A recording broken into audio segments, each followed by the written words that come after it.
Bismillahirrahmanirrahim. Alhamdulillahi rabbil alamin. Arrahmanirrahim maliki yawmiddin. Mbokk ñi ngi leen di nuyu di leen siyaar yéen ñi baaxoo topp Fekh TV ci weeru tedd wi di saxru Ramadan mubarak.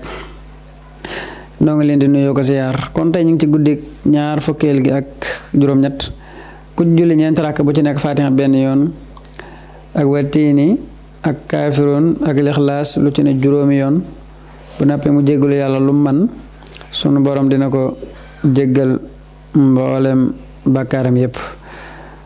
mbokk yi kon seen xekkama bis bi mooy na nga am ngor lool te gore. doon gor ak gore nag bokkut ndax ñaari gor buñ la seqee rek gor nga waaye est-ce que di nga gore jafe. Wassalaamu aleykum wa rahmatullahi wa barakaatu.